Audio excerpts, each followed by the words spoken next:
So ಈ ರೀತಿ ಬರುತ್ತೆ, ಸ್ಮಾಲ್ ಬಾರ್ಡರ್ ಇದೆ ಎರಡು ಕಡೆಗೂ. ಈ ಥರ ರಿಚ್ ಪಲ್ಲು ಬರುತ್ತೆ ಆ್ಯಂಡ್ ಕಾಂಟ್ರಾಸ್ಟ್ ಬ್ಲೌಸ್ ಕೂಡ ಇದೆ. 9880 ರೂಪಾಯಿ, 9880 ಆಗುತ್ತೆ. ಕೆಲವೊಂದು ಕಡೆಗೆ ಸ್ವಲ್ಪ ಎಕ್ಸ್ಟ್ರಾ ಥ್ರೆಡ್ಸ್ ಇರಬಹುದು, ನಾನು ನೋಡಿ ಯಾವ ಥರ ಅಂತ ತೋರಿಸ್ತೀನಿ. ಈ ಥರ ಎಕ್ಸ್ಟ್ರಾ ಥ್ರೆಡ್ಸ್ ಇರೋ ಚಾನ್ಸಸ್ ಇರುತ್ತೆ, ಜಸ್ಟ್ ಕಟಿಂಗ್ ಆಗಬೇಕಾಗತ್ತೆ ಅಷ್ಟೇ. ಇದೇನು ಡ್ಯಾಮೇಜ್ ಇರಲ್ಲ. ಸೊ ಈ ವಿಡಿಯೋದ ಕೊನೆಯ ಸೀರೆ ಆಗಿರುತ್ತೆ. 110 ಗ್ರಾಮ್ ಥಿಕ್ನೆಸ್ದು Bentex border and small checks ಬರುತ್ತೆ. ಸಖತ್ ರಿಚ್ ಆಗಿ ಕಾಣಿಸುತ್ತೆ ಸೀರೆ. ಸೊ ನೋಡ್ಬೋದು, ಇಲ್ಲಿ ಎರಡು ಕಡೆಗೂ ಬೆಂಟೆಕ್ಸ್ ಬಾರ್ಡರ್, ಟ್ರೆಡಿಷನಲ್ ಬಾರ್ಡರ್ ಇದೆ. Complete sari small chequered pattern ಬರುತ್ತೆ. ರಿಚ್ ಪಲ್ಲು ಆ್ಯಂಡ್ ಇದು ಬ್ಲೌಸ್.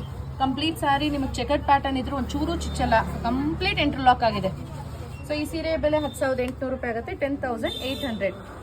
ಇದೆಲ್ಲ ಮೈಸೂರು ಕ್ರೇಪ್ ಸಿಲ್ಕ್ ಸಾರಿ ಆಗಿರುತ್ತೆ. ಸಿಲ್ಕ್ ಮಾರ್ಕ್ ಸರ್ಟಿಫಿಕೇಶನ್ ಜೊತೆಗೆ ಬರುತ್ತೆ. ನಿಮಗೆ ಅದರ ಸೀರೆ ಇಷ್ಟ ಆಯಿತು ಅಂದರೆ ವಾಟ್ಸಾಪ್ ಮೂಲಕ ಬುಕಿಂಗ್ ಮಾಡ್ಬೋದು. Thank you.